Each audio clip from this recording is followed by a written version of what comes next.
देखो direction of electric current, तो bye convention फिर वही बात है कि पहले ही बताया कि जब इलेक्ट्रिसिटी खोजा गया था तो उस समय लोगों को ये नहीं पता था कि इलेक्ट्रॉन भी नाम का कोई चीज है। ठीक है, तो उस समय क्या है कि कन्वेंशनल जो करंट का डायरेक्शन है कि द डायरेक्शन ऑफ,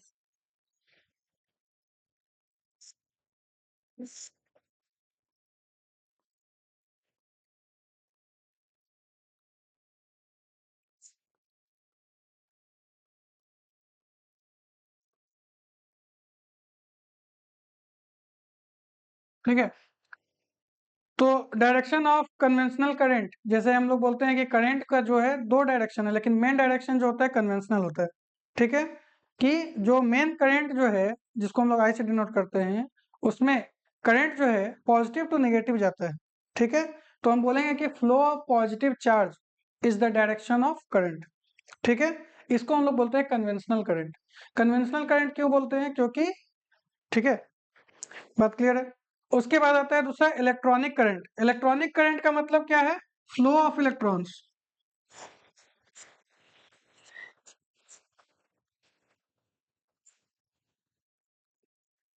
ठीक है, और इलेक्ट्रॉन्स किस तरफ से फ्लो करते हैं? फ्रॉम नेगेटिव,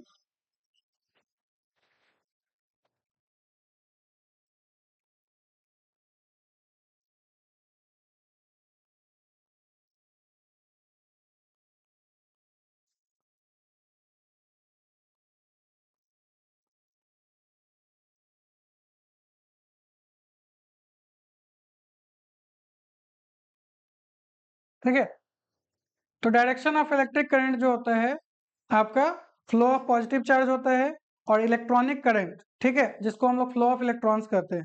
इलेक्ट्रॉन्स हमेशा सर्किट में निगेटिव से पॉजिटिव की तरफ मूव करते हैं, लेकिन करंट का डायरेक्शन पॉजिटिव से निगेटिव बताया जाता है। ठीक है, क्योंकि इलेक्ट्रिक फील्ड का डायरेक्शन पॉजिटिव टू निगेटिव होता है। ठीक है, क्लियर?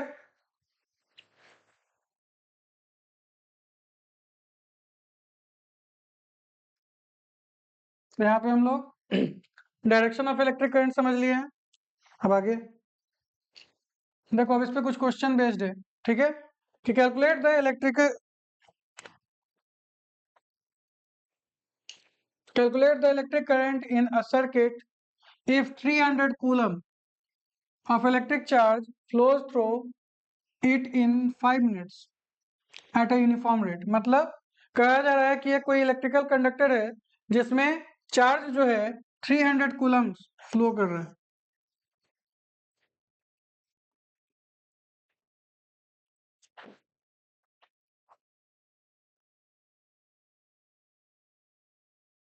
ठीक है, चार्ज को फ्लो करने में टाइम कितना लग रहा है?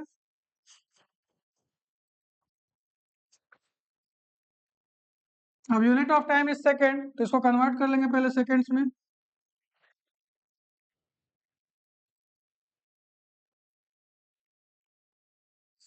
तो ये जाएगा 300 सेकेंड्स। अब पूछा गया क्या कि करंट का वैल्यू बताइए।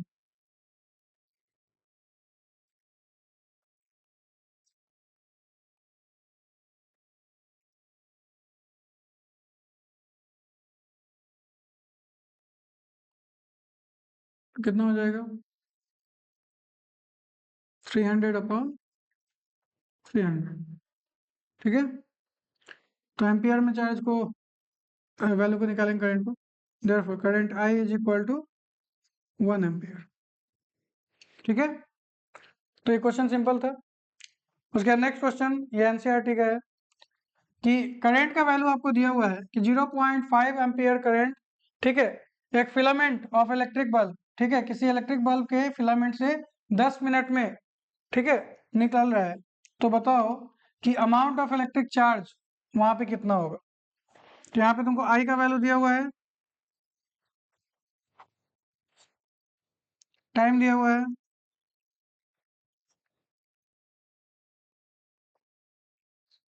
10 मिनट्स। तो टाइम को कन्वर्ट कर लेंगे सेकेंड्स में।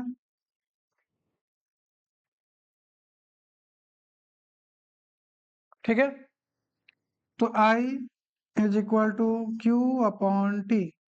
तो amount of charge Q is equal to I into T. तो आई कितना हो गया 0.5 इंटू 600।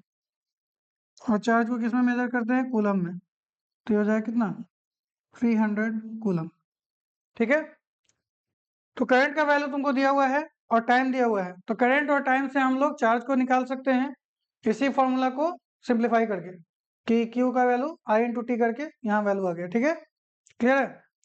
थर्ड क्वेश्चन में क्या है कि अब how much charge flow through a metallic wire in 1 hour when a constant current of 0.2 ampere.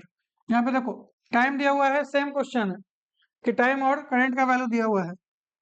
I is equal to 0.2 ampere, उसके बाद टाइम आपका, अब यहाँ पे 1 घंटा दिया हुआ है आपको टाइम, तो 1 घंटा में 60 मिनट और 60 मिनट में 60 × 60 सेकेंड्स।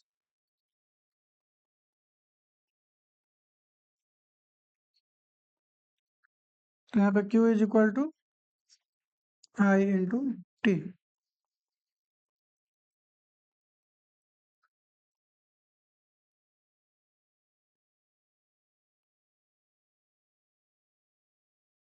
ठीक है, 720 कूलम। क्लियर है।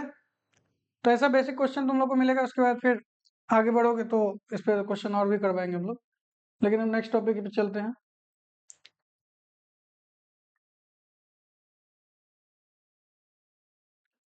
Next topic electric potential and potential difference.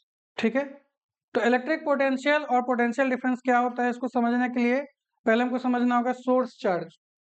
ठीक है, और टेस्ट चार्ज क्या होता है।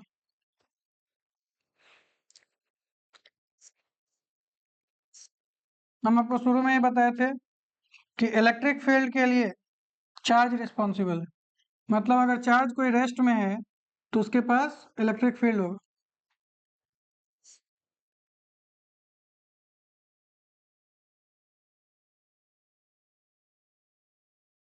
ठीक है,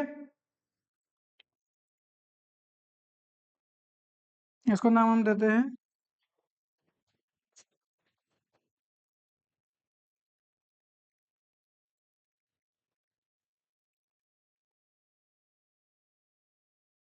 ठीक है।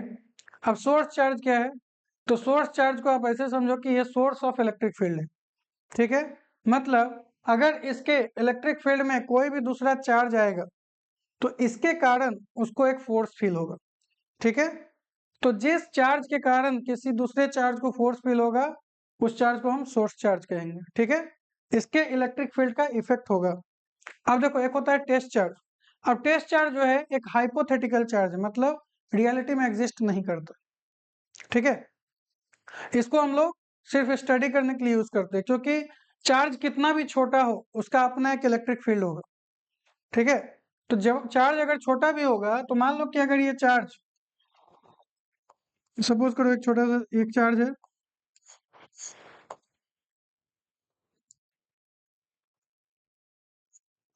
ठीक है, और एक छोटा सा चार्ज है, तो इसके पास भी छोटा सा एक इलेक्ट्रिक फील्ड होगा।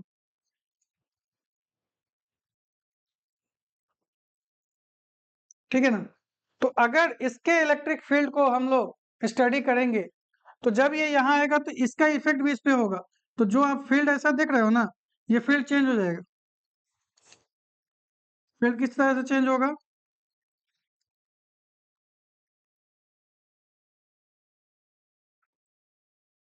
इस तरह से ये बेंड कर जाएगा। बात समझ में आया? और इसका भी फील्ड चेंज हो जाएगा इस तरह से।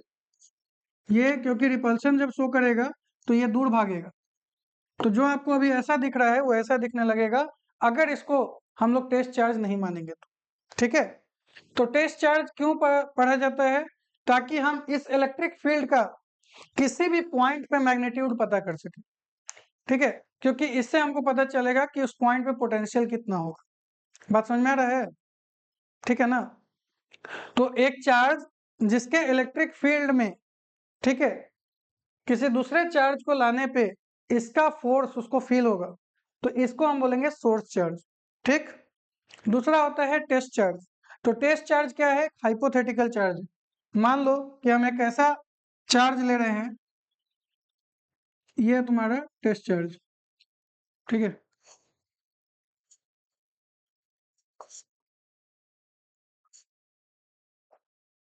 तो टेस्ट चार्ज क्या है? एक हाइपोथेटिकल चार्ज है।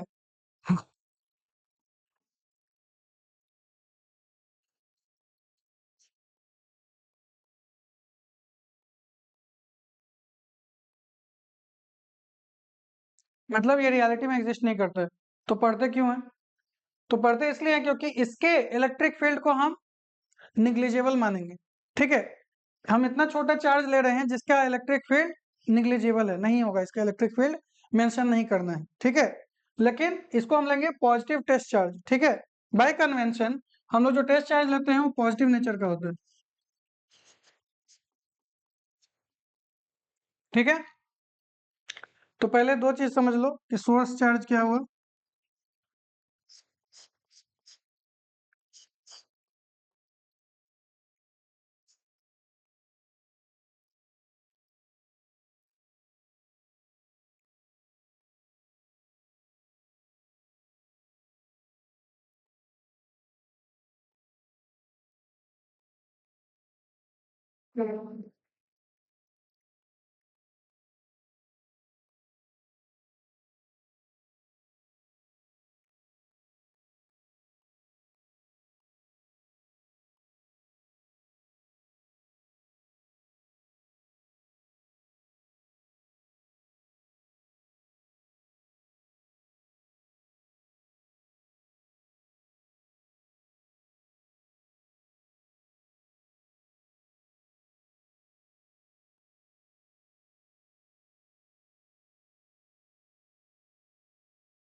ठीक है।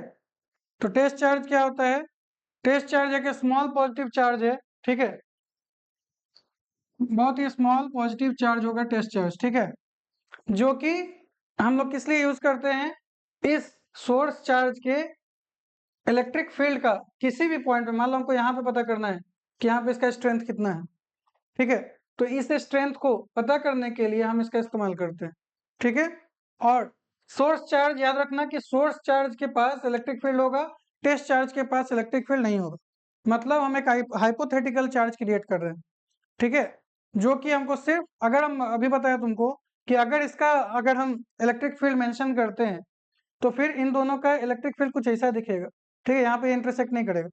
लेकिन देखो इसका अल्टर कर दिया ना, इसका इनिशियल इलेक्ट्रिक फील्ड ऐसा है, लेकिन अगर ये आएगा तो ऐसा हो जाएगा। तो ये चीज ना हो, इसके इलेक्ट्रिक फील्ड में कोई चेंज ना आए, इसके बिना, without changing it's electric field, हमको किसी पॉइंट पे, अगर किसी भी पॉइंट पे इलेक्ट्रिक फील्ड स्ट्रेंथ पता करना है तो हम लोग किसका इस्तेमाल करते हैं? टेस्ट चार्ज का। क्लियर है? तो सोर्स चार्ज क्या है और टेस्ट चार्ज क्या है? क्योंकि इसको समझे बिना आपको इलेक्ट्रिक पोटेंशियल नहीं समझ में आएगा। ठीक है, आप समझो कि इसमें जो हम अभी तुमको बताए कि जो पॉजिटिव चार्ज होता है उससे इलेक्ट्रिक फील्ड का डायरेक्शन जो होता है अवे होता है। ठीक है, तो मतलब अगर ये टेस्ट चार्ज यहाँ आएगा, मान लो यहाँ पे, तो इसको एक फोर्स आउटवर्ड फील होगा।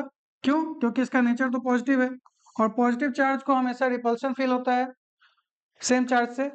ठीक है, तो अगर इसको रिपल्शन फील होगा और तुमको इसको यहाँ से यहाँ लाना है, ठीक है, तो जैसे जैसे डिस्टेंस कम होगा वैसे वैसे फोर्स का इफेक्ट भी बढ़ेगा। बात समझ में आ रहा है ना?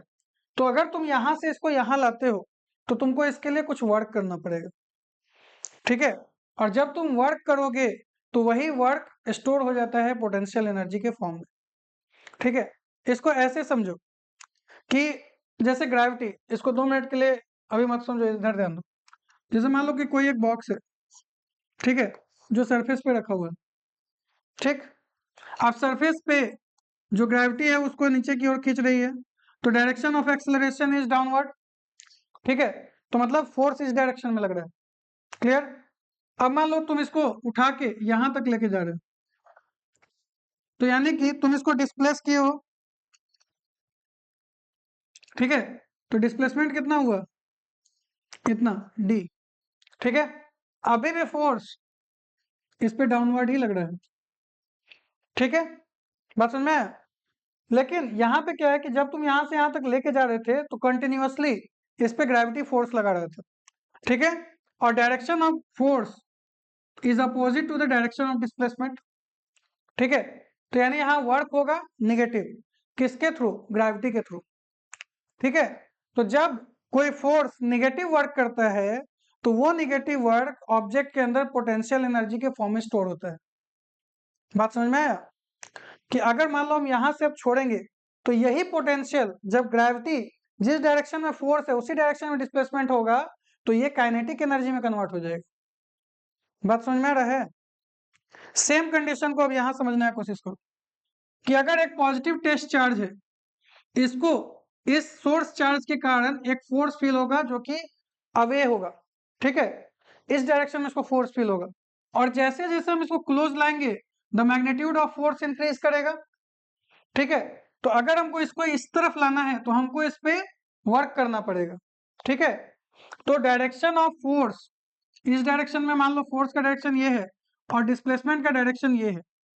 ठीक है, तो यानी कि इस पे जो इलेक्ट्रिक फोर्स लग रहा है वो जो वर्क करेगा वो निगेटिव होगा। बात समझ में आ रहा है ना? तो जो निगेटिव वर्क होगा वो इसमें पोटेंशियल के फॉर्म में स्टोर हो जाएगा। बात समझ में आया? तो अगर तुम मान लो इसको उठा के यहां ले आए इस पॉइंट पे, तो इतना तुम डिस्प्लेस किए हो। ठीक है, और इस पे फोर्स, अब देखो इस पे फोर्स जो है कंटिन्यूअसली लगते रहता है, तो उसका वैल्यू हम लोग इंटीग्रेट करके निकालते हैं। अब इंटीग्रेशन यहाँ तुमको 10th में पढ़ना नहीं है, बस वो तुमको समझना है अभी। ठीक है, बेसिक अंडरस्टैंडिंग होना चाहिए, हायर क्लासेस में अपने आप समझ में आ जाएगा। ठीक है, कि इस पे फोर्स तो कंटिन्यूअस रहेगा जैसे ग्रेविटी कंटिन्यूअस है, तो यहां से तुम जब यहां लेके आओगे तो इस पे तुमको फोर्स यहाँ ज्यादा फील होगा। तो इस पॉइंट पे इसका फोर्स कितना लगा? Force into displacement is equal to work done. ठीक है, and work done is equal to energy. ठीक है, तो इस पर्टिकुलर पॉइंट पे हमको जितना पोटेंशियल एनर्जी चाहिए, हमको ये पता करना हो कि हम इस पॉइंट से इस पॉइंट पे लाए तो कितना इसके लिए हमको वर्क करना पड़ा। ठीक है, लेकिन हमको एग्जैक्टली इसी पॉइंट पे चाहिए, तो हमको इसको ऐसे जगह से लेके आना होगा जहां पे इनिशियली इसके ऊपर कोई फोर्स नहीं लग रहा हो। बात समझ में आया? फिर से सुनो, समझाते हैं कुछ। जैसे तुम यहाँ और यहाँ ये 2 पॉइंट पे निकाली, तो तुमको इसके डिफरेंस के अकॉर्डिंग ना वर्क डन करना होगा। बात समझ में आ रहा है? अब मान लो कि इस पॉइंट पे है, यहाँ पे ये कुछ वर्क किया था यहाँ तक लाने में। ठीक है, फिर यहाँ से तुम यहाँ तक लेके आई हो, तो तुमको यहाँ पे डब्ल्यू बी यहाँ तक आने में कुछ वर्क किए हैं, तो जो डिफरेंस होगा इन दोनों पॉइंट पे वही तुम्हारा डिफरेंस होगा ना वर्क डन का, कितना वर्क करना पड़े यहाँ से यहाँ तक लाने में। अब अगर मान लो कि इस पॉइंट पे आपका जो work done is equal to energy होगा, पोटेंशियल एनर्जी को यू से डिनोट करते हैं, तो अगर इस पॉइंट पे अगर डेल्टा यू निकालते हैं कि एनर्जी कितना है, तो यू बी माइनस यू ए करेंगे। ठीक है, बात समझ में आ रहा है? तो अगर हमको ये पता है कि ये ऐसा पॉइंट है जहां पे एनर्जी जीरो है, ठीक है, तो यहाँ पर अगर इसका वैल्यू जीरो हो जाएगा तो जितना एनर्जी इस पॉइंट पे होगा वही हमको मिल जाएगा। कुछ समझ में आ रहा है? ठीक है, तो जैसे देखो, अगर इन्फिनाइट डिस्टेंस, इन्फिनाइट का मतलब बहुत दूर नहीं होता है, ठीक है, जहां पे इस चार्ज का इलेक्ट्रिक फील्ड फील नहीं हो, बात समझ में आया? वो पॉइंट इन्फिनिटी कहलाएगा। ठीक है, अब अगर मान लो कि हम यहाँ पे मान रहे हैं कि यहाँ पे इसका इन्फिनाइट पॉइंट आ गया, ठीक है, तो अगर यहाँ पे इन्फिनाइट आ गया तो यानी फोर्स यहाँ पे कितना हो जाएगा, जीरो। अगर फोर्स जीरो है तो यहाँ पे वर्क डन भी जीरो हो जाएगा। तो अगर कोई चार्ज यहीं पे है इन्फिनिटी पे, तो यहाँ पे अगर इसको रखा गया है तो इसका तो वर्क डन जीरो है। तो यानी इस पॉइंट से अगर हम इसको उठा के यहाँ ले आए, ठीक है, तो यहाँ पे जो हम लाएंगे तो जितना वर्क किए यहाँ से यहाँ तक लाने में, वो नेट इस पॉइंट का पोटेंशियल हो जाएगा। अब समझ में आया? कोई दिक्कत? ठीक है ना? तो इस बात को समझो कि अगर हम किसी ऑब्जेक्ट को, सॉरी, टेस्ट चार्ज को इन्फिनिटी से किसी पर्टिकुलर पॉइंट तक मूव कराते हैं, तो उसके लिए हमको वर्क करना पड़ता है अगेंस्ट द फोर्स। ठीक है, और फोर्स जो है इस चार्ज पे इस डायरेक्शन में वर्क कर रहा था। ठीक है, अगर इसको डिस्प्लेस करेंगे तो direction of force and direction of displacement opposite है। तो यानी कि इसमें निगेटिव वर्क होगा किसके थ्रू, इलेक्ट्रिक फोर्स के द्वारा। ठीक है, तो इलेक्ट्रिक फोर्स इस पे निगेटिव वर्क करेगा, और जब भी किसी ऑब्जेक्ट पे फोर्स अगर निगेटिव वर्क करता है तो उसमें पोटेंशियल के फॉर्म में वो एनर्जी स्टोर हो जाता है। बात समझ में आया? जितना वर्क करेंगे। ठीक है, तो अगर मान लो कि ये पहले इन्फिनिटी पे था तो हमको यहाँ पे रखने के लिए कोई वर्क नहीं करना है। बात समझ में आया? तो अगर हम इसको यहाँ से उठा के यहाँ लाते हैं, ठीक, तो यहाँ से अगर यहाँ लाएंगे तो यहाँ पे जितना वर्क किए, यहाँ पे लाने के लिए जितना वर्क किया और यहाँ पे जितना वर्क करना था, इन दोनों का डिफरेंस ही इसके अंदर का पोटेंशियल एनर्जी होगा। कुछ समझ में आ रहा है? जैसे देखो, अगर मान लो कि इस पॉइंट पे तुम्हारा पोटेंशियल एनर्जी जीरो है, तो यहाँ से तुम यहाँ लेके गए, पोटेंशियल एनर्जी यू हो गया, तो इस दोनों के बीच का डिफरेंस कितना हो जाएगा, U minus zero is equal to U. तो यानी यहाँ से यहाँ तक जितना हम वर्क किए वही तुम्हारा पोटेंशियल एनर्जी है। आई बात समझ में? तो यानी कि अगर हम किसी भी, इसीलिए इसका जो डेफिनेशन है इलेक्ट्रिक पोटेंशियल का, ठीक है, कि किसी भी टेस्ट चार्ज को, ठीक है, सोर्स चार्ज में अगर हम किसी पॉइंट तक लेके आते हैं इन्फिनिटी से, तो उसके लिए जितना हमको वर्क करना पड़ता है वही उसके अंदर पोटेंशियल के फॉर्म में स्टोर हो जाता है, और वही चीज इस पॉइंट पे पोटेंशियल का वैल्यू होगा। ठीक है, तो अगर हमको सोर्स चार्ज के किसी भी पॉइंट पे जो इलेक्ट्रिक फील्ड वो क्रिएट किया है उसमें हमको किसी भी पॉइंट पे उसका स्ट्रेंथ पता करना है, तो हमको क्या करना होगा, किसी एक टेस्ट चार्ज को इन्फिनिटी से इस पॉइंट तक लाना है। ठीक है, और उसको वहां तक लाने के लिए जो हमको वर्क करना पड़ता है, ठीक है, वो अपोजिट होता है किसके, इलेक्ट्रिक फोर्स के द्वारा वर्क किए गए, जो इलेक्ट्रिक फोर्स जो उस पर वर्क किया है उसका अपोजिट होता है। ठीक है, तो जब भी निगेटिव वर्क कोई करेगा, कोई भी अगर फील्ड फोर्स निगेटिव, जैसे कंजर्वेटिव फोर्स कहते हैं। अब कंजर्वेटिव फोर्स क्या होता है, जब भी कोई फोर्स, ठीक है, पाथ डिपेंडेंट नहीं होता, आप कैसे भी लेके आओ मतलब नहीं। जैसे ग्रेविटी में हम लोग बोलते हैं ना कि अगर कोई सीढ़ी ऐसे चढ़ के गया है और कोई डायरेक्ट ऐसे गया है, दोनों का पोटेंशियल mgh ही होगा। ठीक है, तो पाथ डिपेंडेंट नहीं है। उसी तरह इलेक्ट्रिक फोर्स भी पाथ डिपेंडेंट नहीं होता, तुम कैसे भी लेके आओ उससे फर्क नहीं पड़ता, तुम यहाँ लेके आओ। ठीक है, अब यहाँ तक लाने में जो तुमको वर्क करना पड़ा है वही तुम्हारा पोटेंशियल होगा। तो इस पॉइंट पे अगर किसी इलेक्ट्रिक फील्ड में किसी भी पॉइंट पे अगर तुमको स्ट्रेंथ चेक करना है तो तुमको टेस्ट चार्ज को वहां लेके आना होगा, कहाँ से, इन्फिनिटी से। ठीक है, बात समझ में आया? और यही तुम्हारा इलेक्ट्रिक पोटेंशियल कहलाता है। क्लियर? बात समझ में आया कि इलेक्ट्रिक पोटेंशियल क्या होता है? अब अगर मान लो कि पोटेंशियल डिफरेंस, तो जैसे मान लो कि कोई जो चार्ज था तुम्हारा,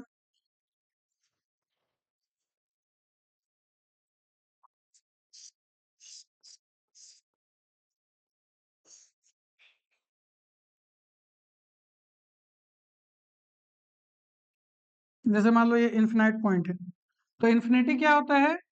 ऐसा पॉइंट जहां पे किसी भी चार्ज को, ठीक है, सोर्स चार्ज के कारण कोई इलेक्ट्रिक फील्ड या कोई फोर्स फील नहीं होता है, वो उस इलेक्ट्रिक सोर्स चार्ज के लिए वही पॉइंट इन्फिनिटी होगा। ठीक है, बात समझ में आया? मतलब इन्फिनिटी पे सोर्स चार्ज का इलेक्ट्रिक फोर्स जीरो हो जाता है। क्लियर? तो अगर हम इस पॉइंट से किसी चार्ज को, किसी पॉजिटिव टेस्ट चार्ज को मूव कराते हुए अंदर लाते हैं इस पॉइंट तक, ठीक है, तो यहां से यहां तक लाने के लिए जो हम वर्क करते हैं वही इस पॉइंट, इस चार्ज में पोटेंशियल के फॉर्म में स्टोर हो जाता है, और जो स्टोर हुआ वही इस पॉइंट पे आपका पोटेंशियल, इलेक्ट्रिक पोटेंशियल का वैल्यू होगा। आई बात समझ में कि इस फील्ड में इलेक्ट्रिक पोटेंशियल का वैल्यू हमको पता करना है किसी पॉइंट पे, तो हम इन्फिनिटी से उस चार्ज को इस पॉइंट तक लाएंगे, और जब लाने में जितना हमको वर्क करना पड़ा उतना ही इसका पोटेंशियल होगा। क्लियर? ठीक है, लेकिन अगर मान लो कि ये ए पोजीशन पे है, तो हमको यहां तक लाने में कुछ वर्क करना पड़ा, ठीक है, फिर हम इन्फिनिटी से इसको उठा के यहां तक ला रहे हैं, सपोज करो ये बी पॉइंट तक, ठीक है, तो हमको यहाँ पे भी लाने के लिए कुछ वर्क करना पड़ेगा। ठीक है, अब ये बताओ कि इसमें ज्यादा वर्क किए कि इसमें ज्यादा वर्क किए? बी में। रीजन क्या है? क्योंकि जब जितना तुम पास जाओगे इस चार्ज के, क्योंकि तुम्हारे पास पॉजिटिव चार्ज है और ये उसको उतना रिपल्शन शो करेगा। ठीक है, अगर ये निगेटिव चार्ज होता तो तुमको वर्क नहीं करना पड़ता। बस समझ में आया? तब तुमको कैसे वर्क करना पड़ता? अगर ये निगेटिव होता तो तुमको इसको दूर ले जाना पड़ता। याद रखना कि अगर ये निगेटिव है तो इसको दूर ले जाओगे तब, क्योंकि अगर तुम इस पे फोर्स नहीं लगाओगे तो इसको तो ये खींच ले। ठीक है ना? तो क्या होगा? इसका काइनेटिक एनर्जी बढ़ेगा, हम बताए थे तुमको अभी। ठीक है, कि अगर डायरेक्शन ऑफ फोर्स में अगर ऑब्जेक्ट मूव कर रहा है तो उसका काइनेटिक एनर्जी इंक्रीज करता है। ठीक है, लेकिन अगर तुम इसको इससे दूर लेके जाओगे तो क्या होगा? तुमको इसके लिए वर्क करना पड़ेगा। अब देखो कि फोर्स इसको अंदर की ओर खींच रहा है, क्योंकि निगेटिव चार्ज को पॉजिटिव चार्ज अट्रैक्ट करता है, तो वर्क इधर फोर्स का डायरेक्शन और इधर हुआ डिस्प्लेसमेंट। तो देखो, तो यहाँ पे निगेटिव वर्क हुआ किसके द्वारा? फोर्स के द्वारा। ठीक है, तो वो स्टोर कर लेगा पोटेंशियल के फॉर्म में, तो फिर इसको दूर ले जाने के लिए तुमको वर्क करना पड़ेगा। आई बात समझ में? और वही उसके लिए पोटेंशियल का काम करेगा। क्लियर? ठीक है ना? लेकिन ये पॉजिटिव है, तो यानी कि हम जब यहां तक लाए तो हम डब्ल्यू ए वर्क किए, ठीक, यहां तक लाए तो डब्ल्यू बी वर्क किए। अब यहाँ पे W B is more than W A. ठीक है, तो वर्क जो है, और वर्क यहाँ पे कितना होगा? U B. ठीक है, तो U B is greater than U A, यानी इस पॉइंट पे पोटेंशियल ज्यादा होगा। ठीक है, तो इन दोनों पॉइंट के बीच का पोटेंशियल जो होगा, डिफरेंस, यही तुम्हारा इलेक्ट्रिक फील्ड का पोटेंशियल डिफरेंस कहलाता है। बात समझ में आया? तो अगर हम delta U is equal to U B minus U A, ठीक है, कलर नहीं दिख रहा है, ठीक है, तो यू बी माइनस यू ए ये तुम्हारा होता है चेंज इन पोटेंशियल डिफरेंस, जो है दोनों पॉइंट के बीच का पोटेंशियल डिफरेंस आपको ऐसे निकलेगा। और पोटेंशियल डिफरेंस अगर निगेटिव है, ठीक है, पोटेंशियल डिफरेंस अगर निगेटिव है तो वर्क जो है अगर पॉजिटिव करोगे तो निगेटिव, आपका पोटेंशियल डिफरेंस निगेटिव हो जाएगा। ठीक है, इलेक्ट्रिक फोर्स अगर पॉजिटिव वर्क करता है, सुनो, इलेक्ट्रिक फोर्स अगर पॉजिटिव वर्क करेगा तो पोटेंशियल एनर्जी डिक्रीज करेगा। कैसे? अब देखो, मान लो तुम नहीं वर्क किए हो, यहाँ पे है और यहाँ पे, तो यहाँ से इसको इधर ले जाने के लिए इलेक्ट्रिक फोर्स के डायरेक्शन में वर्क लगेगा, वर्क होगा। बात समझ में आया? तो इसका काइनेटिक एनर्जी बढ़ जाएगा। कब? जब तुम बी से ए तक जाओगे, तुमको कुछ नहीं करना पड़ रहा है, वो रिपल्सन शो किया, उससे वो चला गया। क्लियर है? बात समझ में है ना? तो इलेक्ट्रिक पोटेंशियल और पोटेंशियल एनर्जी, जो इलेक्ट्रिक पोटेंशियल और इलेक्ट्रिक पोटेंशियल डिफरेंस क्या होता है, क्लियर हुआ? क्लियर है? जब भी किसी टेस्ट चार्ज को सोर्स चार्ज के इलेक्ट्रिक फील्ड में लाते हैं, तो किसी भी इंफिनिटी से किसी पॉइंट तक लाने के लिए जितना हमको वर्क करना पड़ता है वो उसमें पोटेंशियल के फॉर्म में स्टोर हो जाता है। ठीक है, और जिस पॉइंट तक लाए हैं जो पोटेंशियल उसके अंदर स्टोर हुआ वही उस पॉइंट पे इसका strength of magnetic field electric field है। बात समझ में आया? और अगर दो पॉइंट तक हम लेके गए हैं तो इन दोनों का डिफरेंस ही पोटेंशियल डिफरेंस कहलाएगा। बात समझ में आया? ठीक है, तो इलेक्ट्रिक पोटेंशियल क्या है?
देखो तो जब भी हम लोग किसी टेस्ट चार्ज को इन्फिनिटी से किसी एक पॉइंट तक लेके आते हैं इलेक्ट्रिक फील्ड में, तो क्या होता है कि जो सोर्स चार्ज है वो निगेटिव वर्क करता है, ठीक है। और कौन? तो electric force of the source charge. तो उसके कारण क्या होता है कि इसमें जो टेस्ट चार्ज है उसके अंदर पोटेंशियल के फॉर्म में वो एनर्जी जो वर्क हुआ है उसके बराबर एनर्जी स्टोर हो जाता है, ठीक है। और यही उस पॉइंट पे आपको पोटेंशियल का वैल्यू दे देगा, ठीक। अब जैसे देखो कितना एनर्जी होगा, तो समझो इस बात को कि जो पोटेंशियल होता है उसका वैल्यू होता है E इंटू डी, ठीक है। Electric potential is equal to E into D. ये क्या है? Strength of magnetic field, electric field sorry, into displacement, कितना हम उसको लेके आ रहे हैं, ठीक। उसके बाद देखो कि अगर इलेक्ट्रिक फोर्स कितना लग रहा है,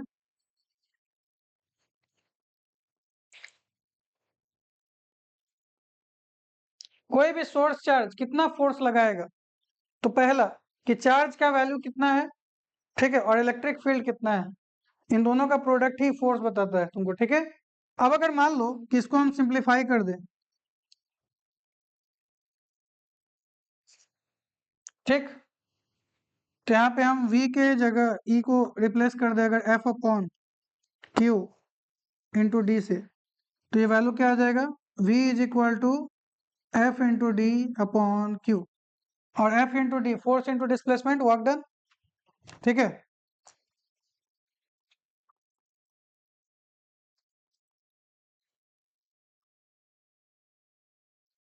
ठीक है। तो इलेक्ट्रिक पोटेंशियल क्या होता है?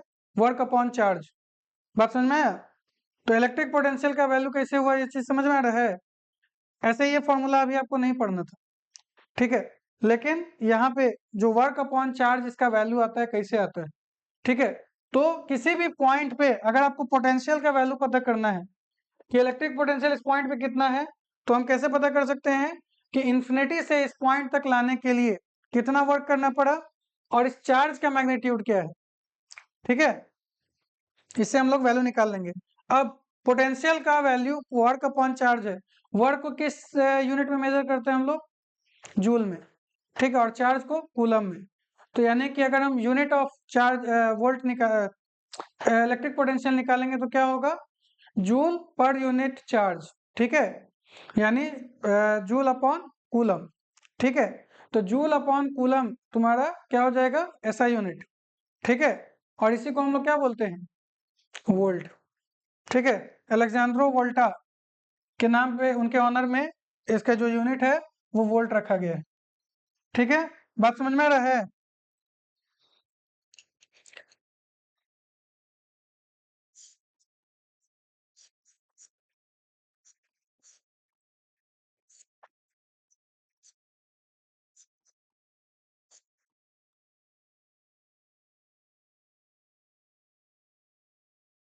ऐसे यू से इसको डिनोट किया जाता है, पोटेंशियल डिफरेंस डेल्टा यू से।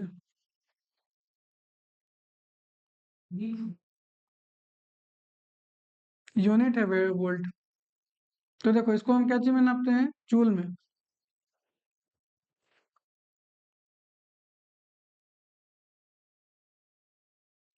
ठीक है ना, जूल अपॉन कूलम, ठीक है। इसी को हम लोग वोल्ट बोलते हैं, ठीक है।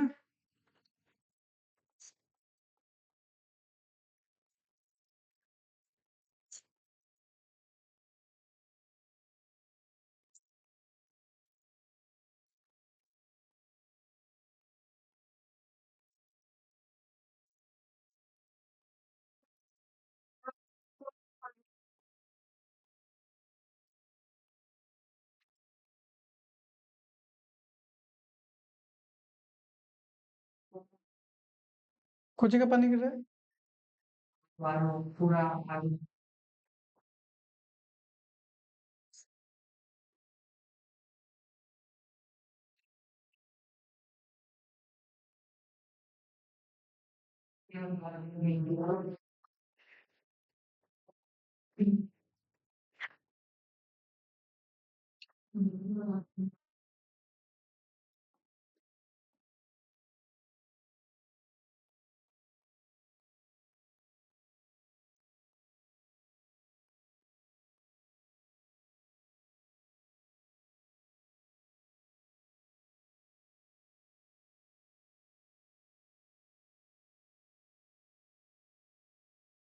अब देखो, इलेक्ट्रिक पोटेंशियल ऑफ 1 वोल्ट, ठीक है, हमको पता करना है कि इलेक्ट्रिक पोटेंशियल ऑफ 1 वोल्ट क्या होता है।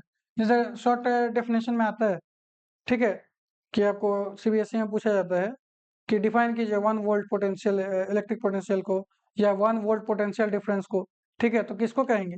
तो ये चीज पूछा जा रहा है। अगर मान लो electric potential work upon charge है, तो अगर वर्क का वैल्यू 1 जूल हो जाए और चार्ज का वैल्यू 1 कूलम हो जाए, तो इसका नेट वैल्यू 1 वोल्ट हो जाएगा, ठीक है। तो यानी कि हम ऐसे बोल सकते हैं कि इलेक्ट्रिक पोटेंशियल है। इलेक्ट्रिक पोटेंशियल में हम लोग क्या कहते हैं और पोटेंशियल डिफरेंस में क्या होता है? इलेक्ट्रिक पोटेंशियल में इनिशियल पॉइंट, ठीक है, जो आपका टेस्ट चार्ज है वो इनिशियली इन्फिनिटी पे होता है, ठीक है, क्योंकि वहां पे फोर्स जीरो है, ठीक है। तो वहां पे आपका जो इफेक्ट होगा इलेक्ट्रिक फील्ड का वो जीरो होगा। वहां से हम उठा के किसी पॉइंट तक लेके आ रहे हैं, ठीक है। तो यानी कि अगर हम इन्फिनिटी से किसी 1 कूलम चार्ज को उठा के, ठीक है, एक पॉइंट तक लेके आ रहे हैं, और उसके लिए अगर हमको 1 जूल वर्क करना पड़ रहा है, तो हम क्या बोलेंगे कि इलेक्ट्रिक पोटेंशियल उस पॉइंट पे 1 जूल है, ठीक है।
ठीक है, तो बात समझ में आया कि अगर मान लो कि किसी पॉइंट पे, ठीक है, किसी भी इलेक्ट्रिक फील्ड में अगर हम लोग किसी टेस्ट चार्ज को इन्फिनिटी से किसी एक पॉइंट तक लेके आ रहे हैं, ठीक है, तो पहला चीज समझो कि अब यहाँ पे हम लोग थोड़ा सा चेंज करेंगे कि टेस्ट चार्ज को हम लोग 1 कूलम चार्ज कर देंगे, ठीक है, कि अगर 1 कूलम चार्ज को, ठीक है, इन्फिनिटी से किसी एक पॉइंट तक इलेक्ट्रिक फील्ड में किसी एक पॉइंट तक लाने के लिए अगर हमको 1 जूल वर्क करना पड़ता है, तो ये उस पॉइंट पे इलेक्ट्रिक फील्ड का स्ट्रेंथ बताता है, या फिर बोलते हैं कि इलेक्ट्रिक पोटेंशियल का वैल्यू बताता है, ठीक है।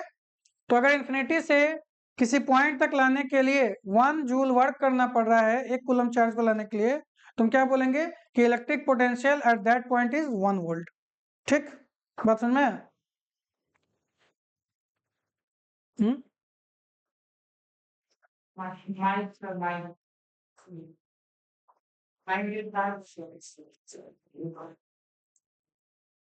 चलो, तो ठीक है, electric potential of 1 volt clear. अब देखो पोटेंशियल डिफरेंस,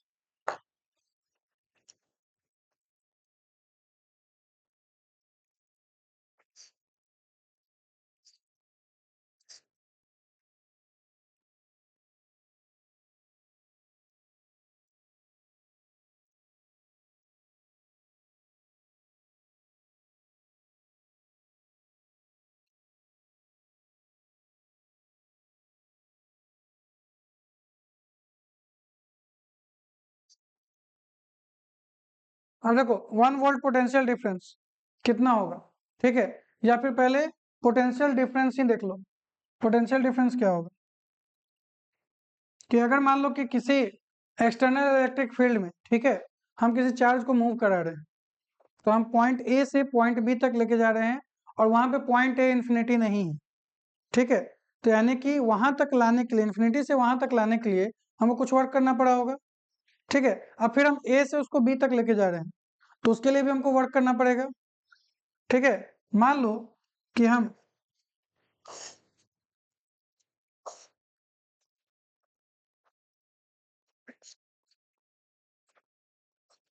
इसमें किसी एक्सटर्नल चार्ज को लेके आ रहे हैं, ठीक है, पहले ये यहाँ है ए पॉइंट पे, और मान लो इन्फिनिटी यहाँ है, तो यहाँ से हम इसको यहाँ तक लेके आए हैं, तो हमको कुछ वर्क करना पड़ा होगा, और वो इस पॉइंट पे पोटेंशियल, इलेक्ट्रिक पोटेंशियल का वैल्यू होगा, ठीक है। अब फिर हम इसी पॉइंट से दूसरे चार्ज को दूसरे पॉइंट तक लेके आए, बी तक, तो यहाँ से यहाँ तक लाए, तो यहाँ पे भी जो इस पॉइंट पे पोटेंशियल का वैल्यू होगा वही बी का वैल्यू होगा, ठीक है। अब इन दोनों के बीच का जो डिफरेंस होगा वही तुम्हारा पोटेंशियल डिफरेंस होगा, ठीक है। तो अगर हमको पोटेंशियल डिफरेंस पता करना है,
ठीक है, तो अगर पोटेंशियल डिफरेंस दो पॉइंट के बीच का पता करना है कि यहाँ पे क्या पोटेंशियल है और यहाँ पे क्या पोटेंशियल है, ये हो गया यू बी अभी बताए थे, और ये यू ए, तो यहाँ पे जो इसका पोटेंशियल का जो डिफरेंस होगा वो डेल्टा यू होगा। ये कितना होगा, इसको पता करने के लिए हमको क्या करना होगा कि इन दोनों के बीच, ठीक है, अगर हम चार्ज को यहाँ से यहाँ तक लेके आते हैं तो हमको कितना वर्क करना पड़ेगा, वही इन दोनों के बीच का पोटेंशियल डिफरेंस होगा। बात समझ में आया? अब जैसे मान लो कि सपोज करो कि यहाँ पर इसका पोटेंशियल है 5 जूल, ठीक है, और यहाँ पे सॉरी 5 वोल्ट, यहाँ पे इसका पोटेंशियल है 5 वोल्ट, और यहाँ पे इसका पोटेंशियल है 8 वोल्ट सपोज करो, ठीक है। तो इन दोनों का डिफरेंस जो होगा वही तुम्हारा इसका वैल्यू होगा। पोटेंशियल डिफरेंस कितना हुआ? 3 वोल्ट, ठीक है। अब किसी भी सर्किट में जो सोर्स ऑफ पोटेंशियल डिफरेंस होता है वो होता है बैटरी। तो देखते हो बैटरी पे लिखा हुआ आता है 1.5 वोल्ट, ठीक है, मतलब उसके नीचे और ऊपर, यानी कि लोअर पोटेंशियल और हायर पोटेंशियल के बीच का जो डिफरेंस है वो 1.5 वोल्ट होता है, ठीक है। अब ऐसा अगर बैटरी है, फिर उसी तरह तुम्हारा 6 वोल्ट का अगर बोला जा रहा है कि पोटेंशियल डिफरेंस है, तो मतलब इस पॉइंट से इस पॉइंट तक लाने के लिए चार्ज को आपको 6 वोल्ट का डिफरेंस क्रिएट हो जाता है। मतलब इन दोनों टर्मिनल के बीच का डिफरेंस कितना है? 6 वोल्ट, ठीक है। तो source of electric potential in a circuit is battery और सेल, ठीक है। तो बात समझ में आया कि अगर हम किसी भी इलेक्ट्रिक फील्ड में एक पॉइंट से दूसरे पॉइंट तक किसी चार्ज को लेके जा रहे हैं, तो इन दोनों पॉइंट के बीच में हमको जितना वर्क करना पड़ता है वही पोटेंशियल डिफरेंस होता है इन दोनों पॉइंट के बीच का, ठीक है। तो अगर मान लो कि अब हम बोलें कि पोटेंशियल डिफरेंस ऑफ 1 वोल्ट,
ठीक है, बात समझ में आया?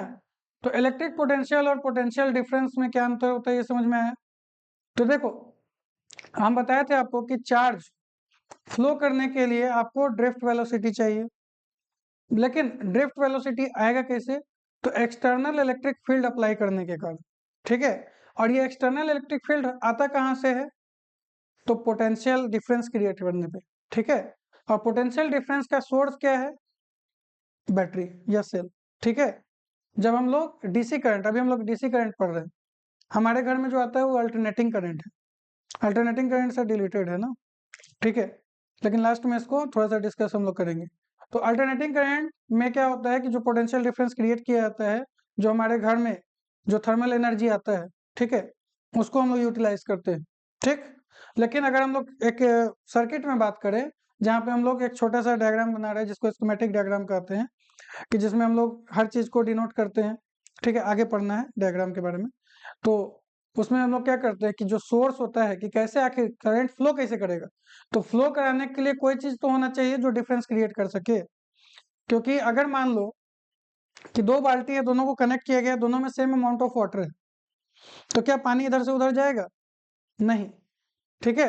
लेकिन अगर एक बाल्टी को कुछ हाइट पे कर दे और दूसरे को लो पे, तो ऊपर वाले से पानी नीचे वाले में जाएगा, ठीक है।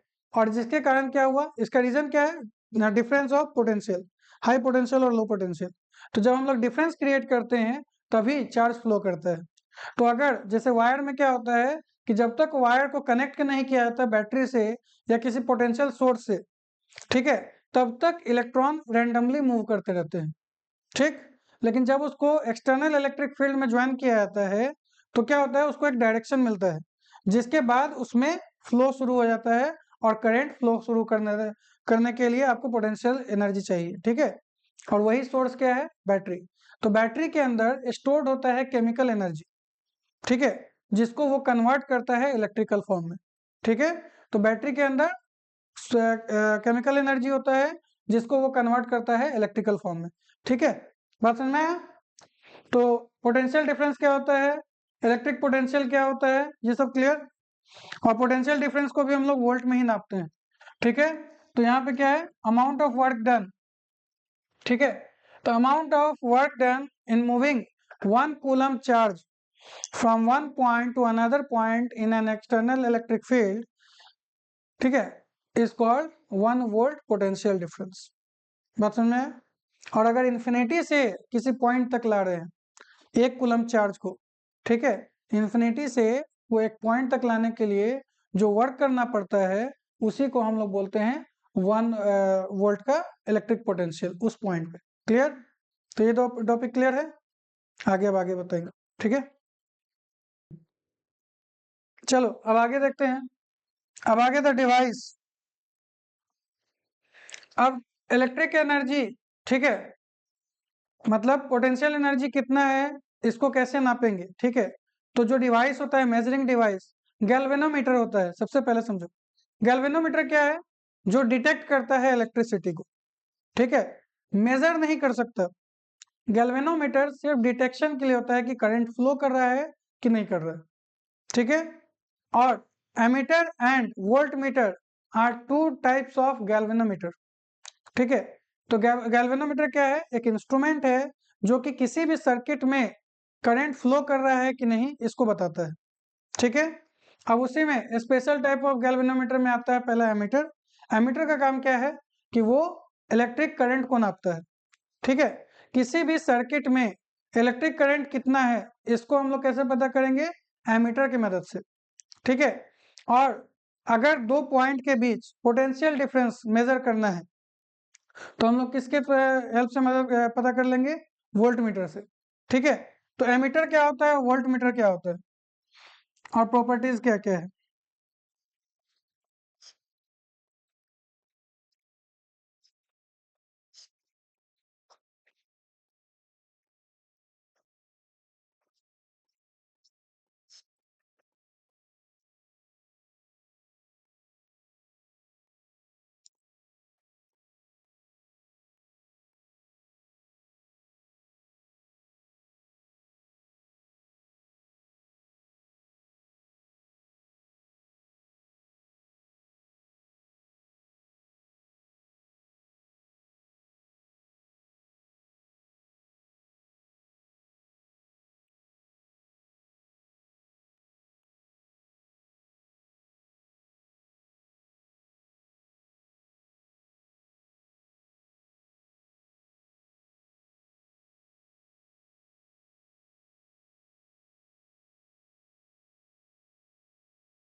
देखो, तो किसी भी सर्किट में कितना करंट फ्लो कर रहा है इस चीज को पता करने के लिए हम लोग एमीटर का यूज करते हैं, ठीक है।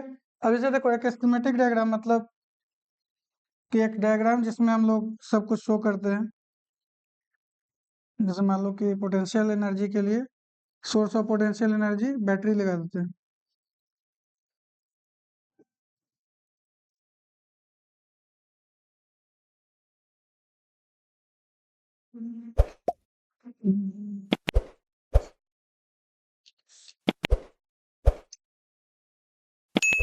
बंद करो।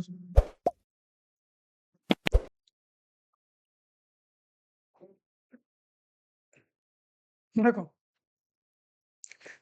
तो अगर मान लो कि ये तुम्हारा स्कीमेटिक डायग्राम है,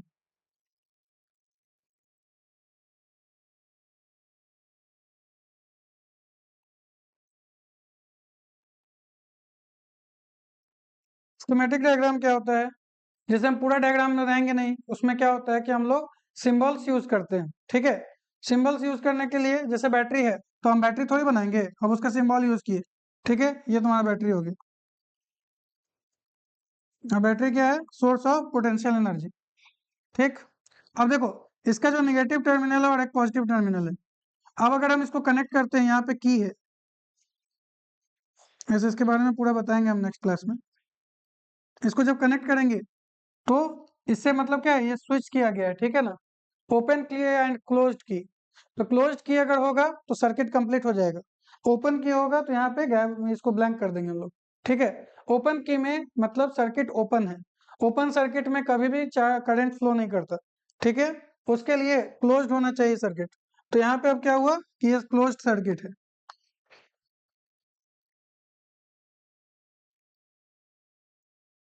क्लोज सर्किट में करंट किस तरफ मूव करेगा? फ्रॉम पॉजिटिव टू नेगेटिव, तो इस तरह से यूं जाएगा, ठीक है। अब इस बल्ब से होते हुए गुजरेगा तो बल्ब क्या होगा? ग्लो करेगा, ठीक।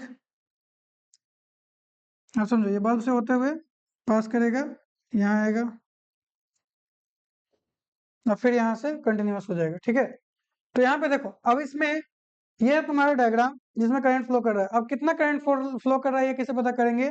तो हमको एक डिवाइस चाहिए जो ये पता करेगा कि कितना करंट फ्लो कर रहा है, तो एमीटर। अब एमीटर को हम कहाँ लगाएंगे कि हमको सबसे ज्यादा करंट मिलेगा, ठीक है। तो क्वेश्चन पूछा जाता है कि कहाँ लगाएंगे एमीटर।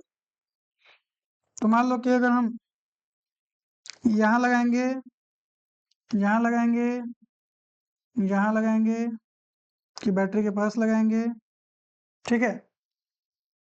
या फिर हम इसको एक्सटर्नली कनेक्ट करेंगे यूं, ठीक है। अब बताओ कि इस सारे पोजीशन में कहाँ लगाना ज्यादा बेटर होगा एमीटर, ठीक है। तो सबसे पहला चीज कि आप कहीं पर भी लगाओ करंट सेम फ्लो करेगा, ठीक है। पहला चीज समझो, सीरीज में सिर्फ इसको छोड़ के, ठीक है। ये वाला हटाओ, इसको बताएंगे क्यों ऐसा नहीं होता है, क्यों पैरेलल में कनेक्ट नहीं करते, सो सुनो। तो यहाँ पे अगर हम एमीटर को यहाँ कनेक्ट करें, यहाँ कनेक्ट करें, यहाँ करें या यहाँ करें, कहीं भी करेंगे तो हमको अमाउंट सेम ही मिलेगा, ठीक है। बात समझ में आया? अब कैसे ये कनेक्ट करते हैं, पहला चीज याद रखना कि एमीटर को, ठीक है, एमीटर एक ऐसा डिवाइस है जिसको हम लोग सीरीज में कनेक्ट करते हैं। सीरीज का मतलब क्या है? एंड टू एंड ज्वाइन करना, ठीक है। इसका एक एंड इसी में कहीं पे जुड़ेगा, ठीक है। अब देखो, तो अगर मान लो कि इसको हम लगाएंगे कैसे, तो जिधर निगेटिव है एमीटर का निगेटिव भी उधर ही होगा। एमीटर का निगेटिव टर्मिनल के साइड होगा और पॉजिटिव टर्मिनल के साइड होगा, ठीक है। तो एमीटर को जब हम सर्किट में लगाएंगे तो जिस डायरेक्शन में पॉजिटिव टर्मिनल होगा उसी डायरेक्शन में इसको भी कनेक्ट करना है, ठीक है। पॉजिटिव को पॉजिटिव से, निगेटिव को निगेटिव से, ठीक। अब देखो, तो एमीटर क्या है? अमाउंट ऑफ चार्ज कितना, यानी कि करंट कितना फ्लो कर रहा है, इसको बताएगा। तो पहला चीज कि हम लोग पैरेलल में क्यों नहीं कनेक्ट करते, सीरीज में क्यों, ठीक है। इसको हम लोग बोलते हैं सीरीज कनेक्शन। और पैरेलल होगा तो इसको अलग से एक्सटर्नली कनेक्ट करेंगे। अब मान लो कि हम यहाँ पे, सपोज करो कि हम यहाँ पे एमीटर लगा दिए, ठीक है। तो देखो, तो अगर हम ऐसे लगाते हैं तो करंट दो भाग में बटेगा, ठीक है। मान लो करंट यहाँ आया तो एक यहाँ से करंट ऐसे जाएगा, एमीटर से होते हुए यहाँ आएगा, ठीक है। और एक ऐसे जा रहा है। तो अगर मान लो कि एमीटर यहाँ है तो इस तरफ से जितना करंट फ्लो करेगा सिर्फ उसी को रीड कर पाएगा ये। बात समझ में आया है कि नहीं? कि अगर मान लो कि यहाँ पे ऐसे समझो कि दो पाइप है, एक पाइप इधर से एक्सटर्नल गया तो कुछ तो करंट इससे भी फ्लो करेगा, ठीक है। समझो इस चीज को कि अगर मान लो कि ये पाइप है, ठीक है, और यहाँ से दो कंडीशन है कि यहाँ से I1 इधर जाएगा और I2 इधर जाएगा, तो टोटल अमाउंट ऑफ करंट तो हमको नहीं मिल रहा है। जितना करंट इस तरफ से पास होगा उसी को ये रीड कर पाएगा, ठीक है। तो अगर हमको टोटल करंट नापना है तो हम क्या करेंगे, मेन सर्किट में इसको कनेक्ट कर देंगे। तो बात समझ में आया कि सीरीज में हमेशा एमीटर को क्यों कनेक्ट किया जाता है। क्योंकि हमको टोटल करंट का वैल्यू पता चले। ठीक है, अब दूसरी बात कि अगर एमीटर का रेजिस्टेंस कैसा होना चाहिए। रेजिस्टेंस का मतलब क्या होता है कि किसी भी चार्ज को फ्लो करने के लिए रेजिस्टेंस का मतलब कि उसको रोकना, ठीक है, रुकावट पैदा करना। तो अगर मान लो कि एमीटर अगर आइडियल है, ठीक है, आइडियल का मतलब जो रियलिटी में एग्जिस्ट नहीं करता, ठीक है ना। आइडियल जहां भी लगा है, आइडियल टीचर, आइडियल स्टूडेंट, ये सब रियलिटी में एग्जिस्ट नहीं करते, ठीक है। उसी तरह आइडियल एमीटर बनाना पॉसिबल नहीं। रीजन ये है कि आइडियल एमीटर का रेजिस्टेंस, अगर रेजिस्टेंस होगा तो यानी कि अगर रेजिस्टेंस होगा तो करंट को यहाँ से फ्लो करने में दिक्कत होगा, ठीक है। तो अगर यहाँ से करंट फ्लो करने में दिक्कत होगा तो क्या एमीटर एग्जैक्ट रीडिंग बता पाएगा? नहीं बता पाएगा, ठीक है। तो इसीलिए हम लोग बोलते हैं कि आइडियल एमीटर का रेजिस्टेंस जो होता है वो 0 होता है, ठीक है। और आइडियल रेजिस्टेंस को हम लोग बोलते हैं कि 0 रेजिस्टेंस होता है, ठीक, यानी वो टोटल चार्ज को फ्लो करने देगा। बट रियलिटी में ऐसा कुछ भी नहीं होता। लेकिन हाँ, हम लोग ये बोलते हैं कि अगर एमीटर लगा रहे हैं तो उसका रेजिस्टेंस कम होना चाहिए, ठीक है, अबाउट 0 होना चाहिए, लेकिन 0 नहीं हो पाएगा, ठीक है। तो बात समझ में आया कि अगर एमीटर की बात हम लोग कर रहे हैं तो एमीटर एक ऐसा डिवाइस है जो कि, एमीटर क्या है? गैल्वेनोमीटर है। गैल्वेनोमीटर क्या होता है? ऐसा डिवाइस जो कि करंट को डिटेक्ट करता है। और ये स्पेशल टाइप इसलिए है क्योंकि ये अमाउंट ऑफ इलेक्ट्रिक करंट को मेजर करेगा, ठीक है। तो मेजर करने के लिए इसको हम लोग कनेक्ट करते हैं सीरीज में, क्या होता है कि हमको टोटल करंट कितना फ्लो कर रहा है वो पता चल जाए।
ठीक है, तो एमीटर के बारे में क्लियर।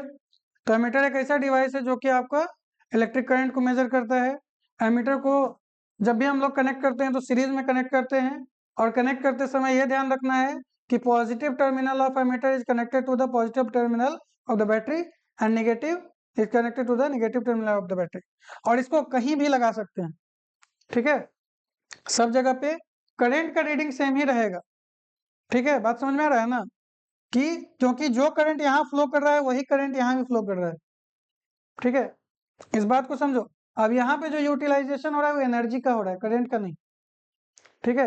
यहाँ पे पोटेंशियल डिफरेंस चेंज होगा, करंट पूरे सर्किट में सेम रहेगा क्योंकि ये पूरा सीरीज में लगा है, ठीक है। इसमें जितना भी डिवाइस जो कनेक्ट हुआ है सब इंड टू इंड हुआ है, और इसीलिए इसमें करंट का वैल्यू चेंज नहीं हो सकता। बस समझ में? रेजिस्टेंस जब पैरेलल में लगता है और सीरीज में लगता है उसमें कैसे चेंज आता है वो भी बताएंगे, ठीक है। तो इस बात को याद रखो कि इसमें करंट का वैल्यू कहीं भी नहीं बदलेगा, ठीक है। और यहाँ पे जो अगर आइडियल एमीटर है तो एब्सोल्यूट करंट मेजर करेगा, और नहीं अगर रियल कंडीशन रियल टाइम का एमीटर लगा हुआ है तो इसका मतलब उसमें कुछ ना कुछ रीडिंग में चेंज आएगा, ठीक है, क्योंकि वो खुद भी कंज्यूम कर रहा है उस एनर्जी को। आई बात समझ में ना? तो इसीलिए अगर यहाँ पे मान लो कि इसका रेजिस्टेंस हाई होता तो करंट को फ्लो नहीं करने देता, ठीक है। अब अगर मान लो कि किसी पाइप में लॉक लगा है और हम चाहते हैं कि पाइप से पूरा पानी बाहर की ओर, ठीक है, फ्लो करे, तो हमको क्या करना होगा? उस लॉक को पूरा खोलना होगा, ठीक है। अगर लॉक हल्का सा भी लगा हुआ है तो नेट वैल्यू जो है वो कम होगा। बात समझ में आया? तो उसी तरह अगर एमीटर किसी भी तरह का रेजिस्टेंस लगाता है तो क्या होगा, हमको नेट फ्लो नहीं पता चलेगा। ठीक है, और इसीलिए ideal ammeter zero resistance show करता है और रियल टाइम जो एमीटर होता है उसका रेजिस्टेंस लो होता है। क्लियर? ठीक है, अब एक और डिवाइस है जिसको हम वोल्ट मीटर कहते हैं, जिससे हम लोग पोटेंशियल डिफरेंस मेजर करते हैं दो पॉइंट के बीच में। इसी में बताते हैं, देखो अब अगर मान लो कि इस वायर में, ठीक है, वायर में पोटेंशियल डिफरेंस कहाँ आएगा?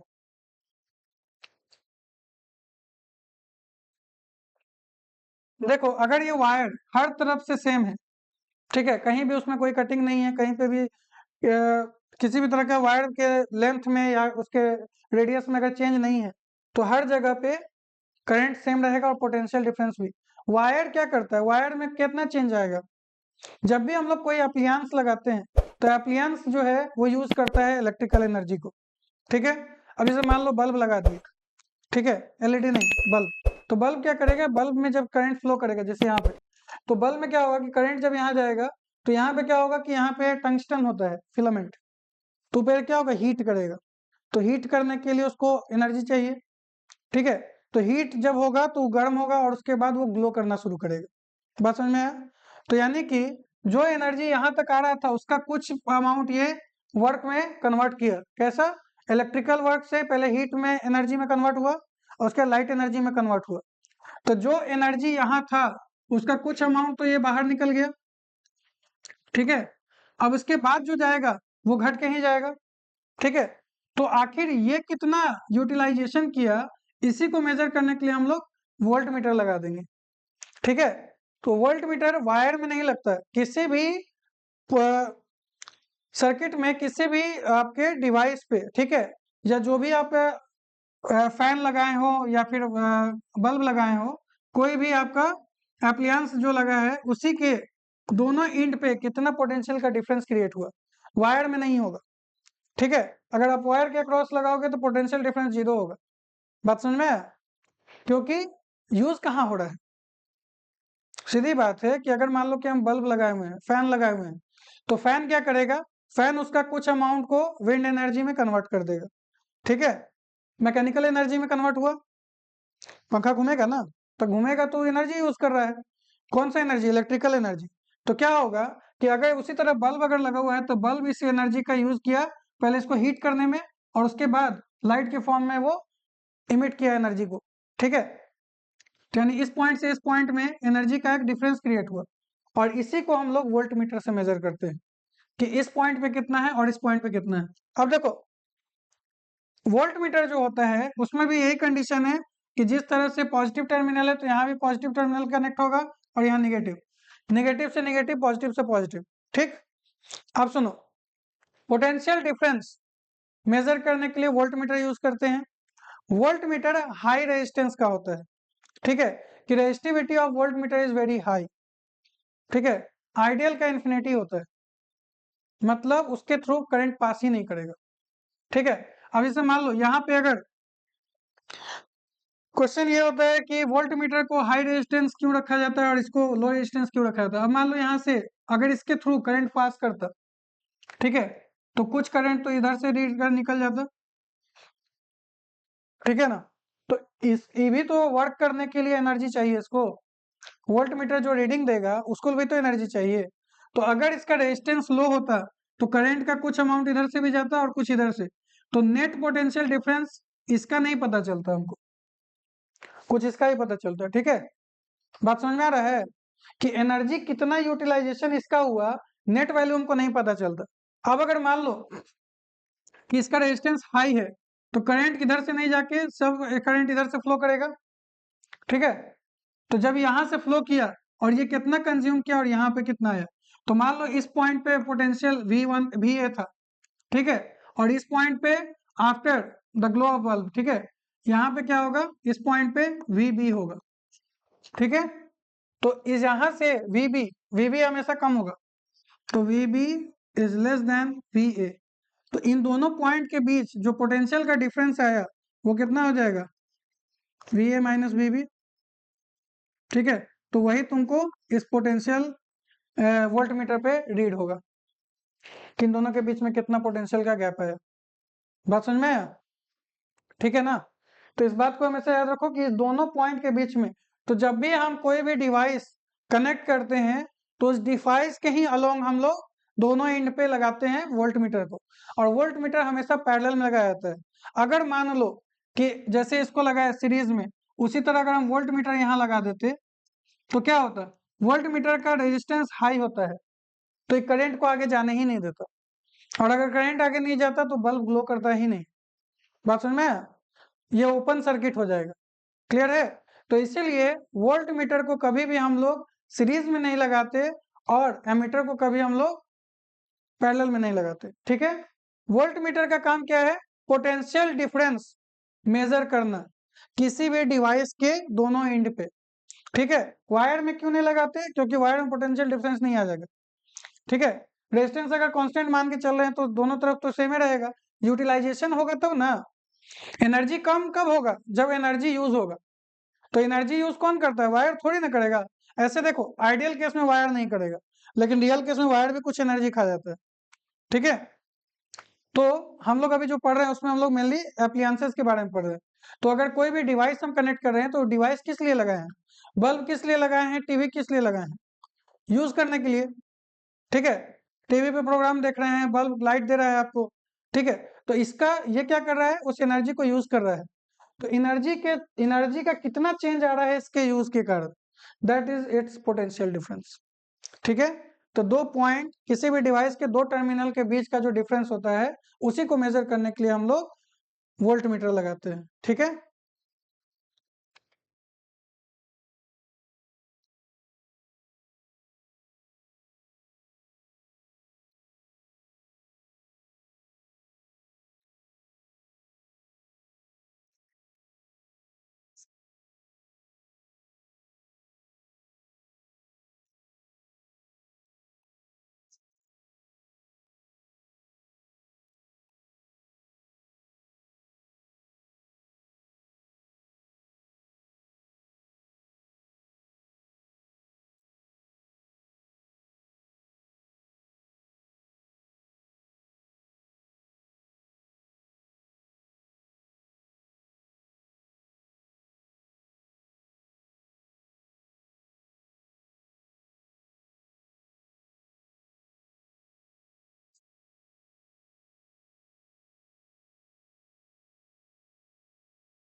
ठीक है।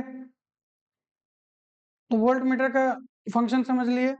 तो वोल्ट मीटर एक गैल्वेनोमीटर है जो कि किस लिए यूज किया जाता है, पोटेंशियल डिफरेंस मेजर करने के लिए। ठीक है। तो पोटेंशियल डिफरेंस किसका मेजर करेंगे हम लोग, किसी भी डिवाइस का। ठीक है। इलेक्ट्रिकल डिवाइस या एप्लियंस जो कि यूज किया जाता है आपको किसी वर्क के लिए। ठीक है। तो वो कितना एनर्जी कंज्यूम कर रहा है वो पोटेंशियल डिफरेंस से पता चल जाएगा। ठीक है। तो दो टर्मिनल, किसी भी डिवाइस के दो टर्मिनल के बीच जो डिफरेंस क्रिएट होता है उसी को हम लोग पोटेंशियल डिफरेंस कहते हैं। ठीक है। और उसको मेजर करने के लिए हम लोग क्या करते हैं, वोल्ट मीटर का इस्तेमाल करते हैं। ठीक है। अब बैटरी आपका पोटेंशियल डिफरेंस का सोर्स होता है, याद रखिएगा।